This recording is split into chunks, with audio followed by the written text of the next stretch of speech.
بیماریوں کے پھیلنے کی وجہ سے خوف پیدا ہوتا ہے، تو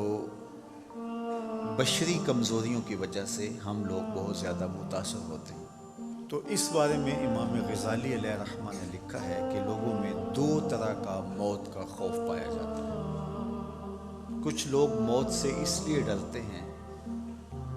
کہ اگر موت آ گئی تو میری زندگی کی لذات چھن جائیں گی، میرا کاروبار جس کو محنتوں سے میں نے کھڑا کیا، میری نسل جو پروان چڑھی اور اب ان کی خوشیاں دیکھنے کا مجھے موقع نصیب ہونا ہے، موت سے سب کچھ بکھر جائے گا اور میرے مستقبل کے سجائے ہوئے سارے خواب چکنا چور ہو جائیں گے۔ دوسری بات، موت کا خیال آتے ہی انسان پر یہ کیفیت طاری ہوتی ہے کہ میں اللہ کے حضور کون سا منہ لے کے پیش ہوں۔ اپنے مواخذے کا اسے ڈر ہوتا ہے، اپنے اعمال کی جواب دہی کا اسے خیال آتا ہے، اور وہ سوچتا ہے کہ میں اللہ کے حضور پیش ہوں گا تو میرے ایک ایک عمل کا جواب مانگا جائے گا، تو میں کیا اپنے اعمال کا جواب دے سکوں گا؟ فرمایا کہ پہلی قسم کا جو خوف ہے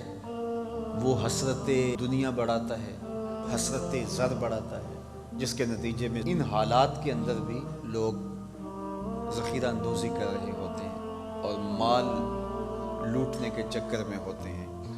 حتیٰ کہ ضروری ادویات اور ماسک بھی مہنگے ہو جاتے ہیں۔ سسکتی ہوئی انسانیت کو دیکھنے کے باوجود بھی لوگ اپنے پیسے کھڑے کرنے کے چکر میں ہوتے ہیں، چونکہ یہ موت کا خوف رکھنے کے باوجود بھی اللہ سے ڈرنے والے نہیں ہوتے۔ وہ ڈر موت کا ہوتا ہے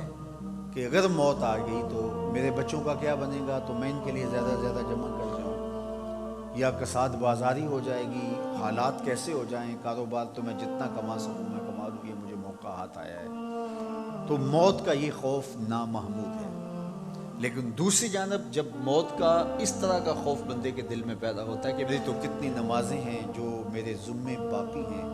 میں نے ابھی تک ان کو ادا نہیں کیا، میرے ذمے قضا ہے نمازیں، میں نے کتنے حقوق لوگوں کے میرے ذمے ہیں ادا نہیں کیے، میں نے کسی کا دل دکھایا ہے، میں نے کسی کو اذیت پہنچائی ہے، اتنے گناہ ہیں، ان کی معافی میرے ذمے ہے۔ تو اگر یہ خوف انسان کی طبع میں راسخ ہوتا ہے تو پھر وہ رجوع اللہ کرتا ہے، پھر وہ توبہ کرتا ہے، استغفار کرتا ہے، حقوق العباد کی تلافی کرتا ہے، قضا شدہ نمازوں کو ادا کرنے کی کوشش میں لگ جاتا ہے۔ حالات اس طرح کے ہیں، اموات واقع ہو رہی ہیں، وبا پھیل گئی ہے، تو میں اللہ کے حضور پیش ہوں تو میری نمازیں تو پوری ہوں، میں نے کسی کا حق تو نہ دینا ہو،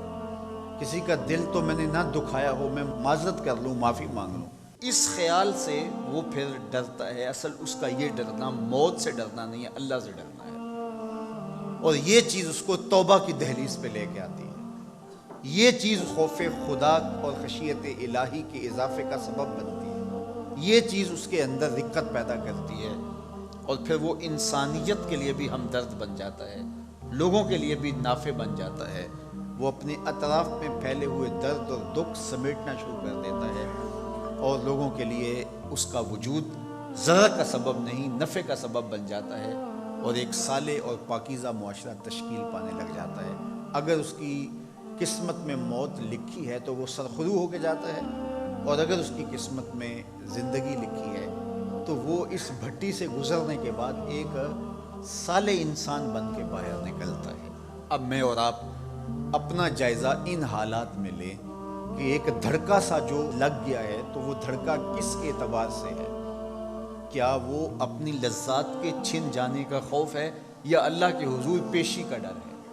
تو مجھے اور آپ کو یہ ایک موقع ملا ہے محاسبے کا، اس لیے صدقہ و خیرات کیا جائے، معصورہ دعائیں پڑھی جائیں، خوف زدہ ہونے کی بجائے حفاظتی تدابیر اختیار کی جائیں، اور کثرت کے ساتھ استغفار کیا جائے، اور کثرت کے ساتھ اللہ کی تسبیح پڑھی جائے،